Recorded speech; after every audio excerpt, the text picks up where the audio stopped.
Hi, I'm Gary Liu, CEO of the South China Morning Post. Let's start with an understatement. China's tech industry is big. Not only does the Chinese internet now have more than 900 million users, which is larger than the populations of the United States, Russia, Mexico, Germany, the United Kingdom, France, and Canada combined, but 99% of those users are mobile. Now notice that I said the Chinese internet, because this ecosystem is truly unique, with companies that are no longer just copycats, but are instead more innovative and more valuable than their global equivalents.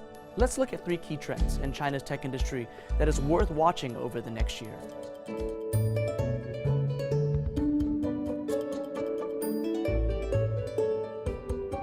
Number 1. COVID-19 will leave a lasting and transformative impact on China's internet and technology sector. The pandemic has dramatically shifted media consumption behavior across China, driving record-high internet and app usage. Pre-COVID, Chinese users spend an average of 5.6 hours per day on the internet. And during COVID, that number spiked to 7.2 hours. More importantly, the number of monthly active users for specific categories of apps has surged. Work productivity apps saw an increase of 308 million users. Short-form video apps saw an increase of 123 million users. And educational apps saw an increase of 79 million users. That number is larger than the entire student population in the United States. More than 50 million students across 30 provinces attended virtual classes on DingTalk, a leading messaging app in China. One online classroom service provider, ClassIn, was hosting 200,000 students daily before the epidemic, but now they see an average of 2 million students a day. Several cutting-edge technologies also played important roles in containing the virus, resulting in increased investment and application development. For example, artificial intelligence was widely used to analyze CT scans and diagnose patients suspected of having the virus. Now, usually, it takes a doctor 5 to 15 minutes to analyze a scan, but AI can complete the recognition process within 20 seconds. Ping An Good Doctor, China's largest platform for remote medical consultations, saw a 10x year-over-year increase in new registrations during the pandemic.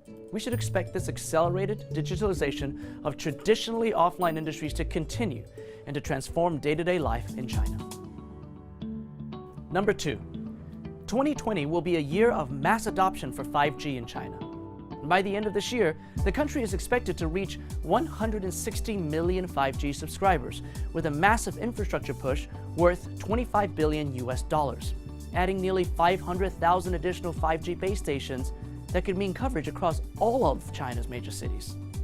Of course, 5G's impact will also extend into China's rural areas.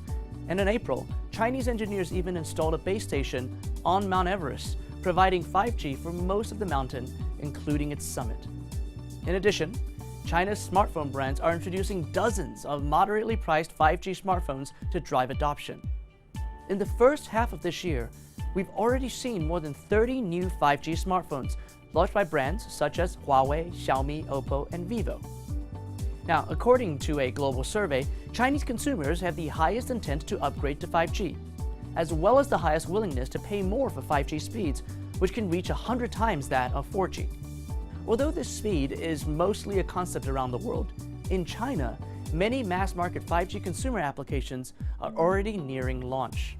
As one example, China's 3 largest telecom carriers are joining forces to introduce a 5G messaging service in 2020 that will replace SMS. Users will be able to exchange text, photos, video, and audio at 5G speeds directly through the network messaging protocol. But of course, 5G means much more than just faster download speeds and reduced latency. It will be the connective tissue that enables truly smart cities, fully autonomous vehicles, remote surgeries, etc., etc. Honestly, it is the backbone of the next quantum leap in technology, and China is off to a running start. And number 3. Live streaming continues to evolve and expand in China, where it first gained momentum in 2014, primarily around gaming, sports, and teen culture. It then became explosively popular for commerce, mostly being used to sell fast-moving consumer goods like beauty products. Case in point, the country's most important beauty influencer is a man named Li Jiaqi, otherwise known as the King of Lipstick, who rose to fame through live streaming and once sold 15,000 lipsticks in under 5 minutes. Now, live streaming is being used by all kinds of traditional industries to increase sales, such as in real estate, automotive, and travel. In April, China's live streaming sales queen, Via, even managed to sell a $5.5 million rocket launch service. Recently, we're also seeing more and more tech executives and entrepreneurs becoming live streaming stars themselves. Gree Electric Appliances chairwoman Dong Mingzhu, also known as China's home appliances queen, sold $43 million of goods in just a 3-hour live streaming event. China's live streaming market is expected to increase to 613 million users by the end of this year, with a market size of $16.3 billion.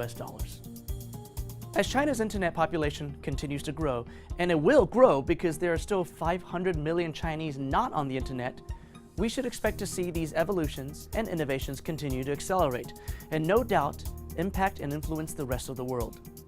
It's definitely worth paying attention to.